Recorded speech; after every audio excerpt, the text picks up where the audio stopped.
গবেষণায় দেখা গেছে যে ২৫ থেকে ৩৫ বছর বয়সী যে নারীরা রয়েছে তাদের মধ্যে যৌন চাহিদা সবচেয়ে কম বা মাঝারি।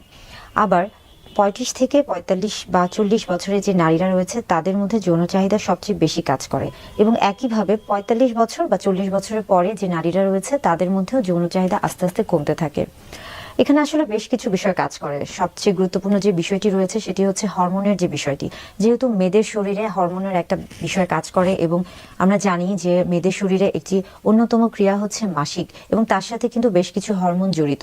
অর্থাৎ এবং একটা বয়সে গিয়ে বিশেষ করে ৪০-এর পরে কিন্তু তাদের মাসিক যখন বন্ধ হয়ে যায় তখন কিন্তু তাদের শরীরে একটা হরমোনাল ইমব্যালেন্স হয়ে থাকে, যার ফলে কিন্তু তার শরীরে একটা সবকিছু মিলে কিন্তু একটা নতুন একটা প্রভাব পড়ে। এর ফলে কিন্তু আপনার দেখা যাচ্ছে যে সেক্সুয়াল অ্যাক্টিভিটিসের যে বিষয়গুলি আছে সেটার একটা তারতম্য হতেই পারে।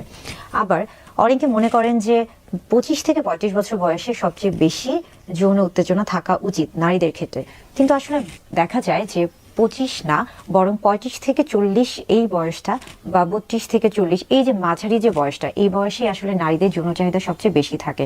তবে অনেক গবেষণায় আবার দেখা যাচ্ছে যে অনেকে বলে থাকেন যে এই সময় মেয়েরা যেহেতু সবচেয়ে বেশি বিভিন্ন ধরনের কাজে কর্মে লিপ্ত থাকে, বিশেষ করে দেখা যাচ্ছে যে এই সময় তারা বিবাহ বন্ধনে আবদ্ধ হয়, এই সময় তারা বিভিন্ন ধরনের কাজ করে থাকেন, এবং এই সময় তাদের হচ্ছে গর্ভধারণ থেকে শুরু করে বাচ্চা লালন পালন, এই যে বিভিন্ন ধরনের কাজে কর্মে তারা ব্যস্ত থাকেন, যার ফলে অনেকের ক্ষেত্রে আবার এই বয়সে যৌন উত্তেজনাটি সবচেয়ে কম দেখা যায়। আসলে এটা মূলত দেখা যাচ্ছে যে সে যেহেতু বিভিন্ন কার্যকলাপে লিপ্ত থাকে, যার কারণে আসলে সে ওইভাবে সময় পায় না, বা তার যে মানসিক যে তৈরি, একটি শারীরিক সম্পর্কে আবদ্ধ হওয়ার ক্ষেত্রে যে মানসিক যে তৈরি বা প্রস্তুতিটা দরকার হয় সেই সময়টা আসলে সে পায় না।